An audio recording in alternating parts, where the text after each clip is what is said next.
आज हम एक बहुत ही पावरफुल नियम को समझने वाले हैं जो शायद प्रभाव डालने के बारे में हमारी पूरी सोच को ही बदल दे। ये एक ऐसा नियम है जो दिखाता है कि असली ताकत जबरदस्ती में नहीं बल्कि लोगों से जुड़ने में होती है। तो चलिए, सबसे पहले एक सवाल से शुरू करते हैं। आखिर ऐसा क्या है कि कुछ लोग बड़ी आसानी से दूसरों के दिल और दिमाग पर असर डालकर उन्हें अपने हिसाब से चला लेते हैं? ये सवाल इस पूरी चर्चा का सेंटर पॉइंट है और इसका जवाब शक्ति और प्रभाव का एक बिल्कुल नया नजरिया खोलेगा। तो ये नियम है क्या? ये है नियम 43, दूसरों के दिलों और दिमाग पर काम करें। रॉबर्ट ग्रीन बताते हैं कि असली प्रभाव लोगों पर दबाव डालने से नहीं बल्कि उनके साथ एक इमोशनल जुड़ाव बनाने से आता है। अब इस नियम को असल जिंदगी में कैसे इस्तेमाल किया गया, ये समझने के लिए इतिहास से एक बेहतरीन उदाहरण देखते हैं।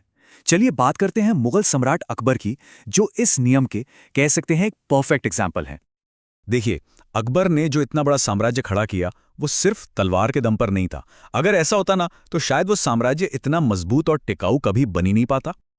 तो फिर क्या था राज? असल में उनकी शक्ति का असली सीक्रेट था लोगों के दिल और दिमाग को जीतना। उन्होंने ये बात समझ ली थी कि सच्ची ताकत भरोसे और इज्जत से मिलती है, डर से नहीं। तो सवाल यह है कि अकबर ने ये किया कैसे? देखिए, उन्होंने सबसे पहले भारत की विविधता को पहचाना और समझा कि एक मजबूत साम्राज्य के लिए लोगों की भावनाओं और मान्यताओं का सम्मान करना कितना जरूरी है। इसी सोच के साथ उन्होंने सुलह एक कुल की नीति अपनाई, जिसका मतलब था सबके लिए शांति।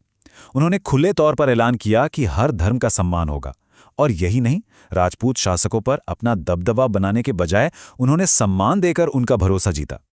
तो ये तो हुई इतिहास की बात। अब अकबर के इस उदाहरण से आगे बढ़ते हैं और देखते हैं कि आज के ज़माने में इस नियम को लागू करने के लिए कौन सी प्रैक्टिकल स्ट्रैटेजीज अपनाई जा सकती हैं। रॉबर्ट ग्रीन के हिसाब से ना, दूसरों के दिलों और दिमाग पर असर डालने की 4 मुख्य रणनीतियां हैं। पहली, सहानुभूति, मतलब दूसरों की भावनाओं को समझना। दूसरी, कहानियों की शक्ति का इस्तेमाल करना, क्योंकि कहानियां फैक्ट से ज्यादा असर करती हैं। तीसरी है सकारात्मक सुदृढ़ीकरण, यानी सच्ची तारीफ करना। और चौथी है पारदर्शिता, यानी ईमानदार रहना। चलो एक एक करके इन पर बात करते हैं। तो सबसे पहले बात करते हैं सहानुभूति की। जब किसी को ये समझ आता है कि सामने वाला व्यक्ति कैसा महसूस कर रहा है, तो उससे बेहतर तरीके से जुड़ा जा सकता है। ये सिर्फ जुड़ने में ही नहीं बल्कि उनकी ज़रूरतों और इच्छाओं को समझने में भी मदद करता है। सोचिए, अगर कोई दोस्त परेशान है तो बस उसे सुनकर और उसकी भावनाओं को समझकर ही एक मजबूत रिश्ता बनाया जा सकता है।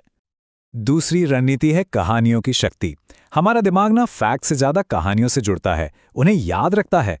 जब कोई अपने अनुभव को कहानी की तरह सुनाता है तो लोग उससे तुरंत कनेक्ट हो जाते हैं। इसका सबसे अच्छा उदाहरण, टीवी शोज में अक्सर प्रतियोगियों की दुख भरी कहानियां दिखाई जाती हैं। क्यों? ताकि ऑडियंस इमोशनली कनेक्ट हो जाए और शो को पूरा देखे।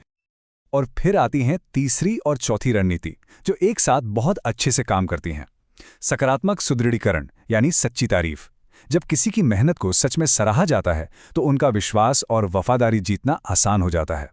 और इसके साथ साथ पारदर्शिता, मतलब ईमानदारी।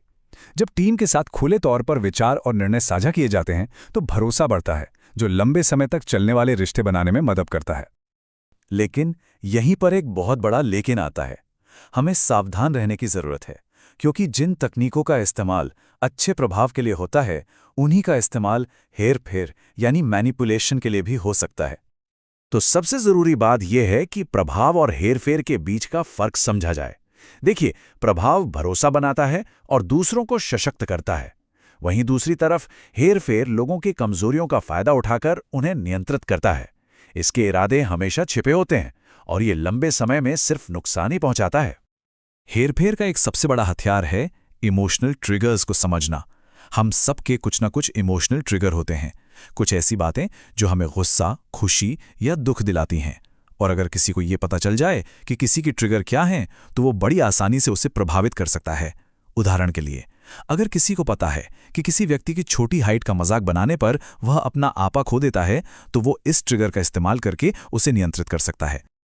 हेरफेर करने वाले अक्सर कुछ आम तरीकों का इस्तेमाल करते हैं, जैसे कि गिल्ट ट्रिपिंग, जहां किसी को ये महसूस कराया जाता है कि अगर वो उनकी बात नहीं मानेंगे तो वो बुरे इंसान हैं। या फिर गैस लाइटिंग, जहां किसी की याददाश्त या समझ पर ही सवाल उठाया जाता है ताकि वो खुद पर शक करने लगें, जैसे मैंने ऐसा कभी नहीं कहा, तुम पागल हो रहे हो। और हाँ, किसी की असुरक्षाओं का इस्तेमाल करना भी एक बहुत ही आम तरीका है। तो अब सवाल ये उठता है कि इस तरह के इमोशनल हेरफेर से खुद को बचाया कैसे जाए। खैर, अच्छी खबर ये है कि कुछ रणनीतियां अपनाकर खुद को काफी हद तक सुरक्षित रखा जा सकता है। यहाँ 4 कदम हैं जो हमारा बचाव कर सकते हैं। पहला, अपने आसपास के लोगों को ध्यान से देखें और उनके इरादों को समझने की कोशिश करें। दूसरा, अपनी जिंदगी में स्पष्ट सीमाएं तय करें और उन पर टिके रहें। तीसरा, अपने गट फीलिंग पर भरोसा करें। अगर अंदर से लग रहा है कि कुछ गड़बड़ है, तो हो सकता है सच में कुछ गड़बड़ हो। और चौथा, खुद को ज्ञान से मजबूत बनाएं, क्योंकि जानकारी ही सबसे बड़ा बचाव है। ज्ञान ही असली शक्ति है। जब कोई इमोशनल इंटेलिजेंस और मनोविज्ञान के बारे में सीखता है, तो वो लोगों के छिपे हुए इरादों को बेहतर ढंग से पहचान पाता है। लोगों के व्यवहार के बारे में जितनी ज्यादा जानकारी होगी, हेरफेर से बचना उतना ही आसान हो जाएगा। और आखिर में इस पूरी बातचीत का निचोड़ रॉबर्ट ग्रीन के इसी एक विचार में है।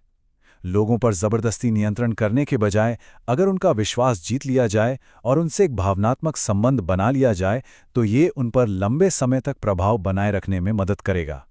यही असली शक्ति है। तो हम इस चर्चा को एक बहुत जरूरी सवाल के साथ खत्म करते हैं।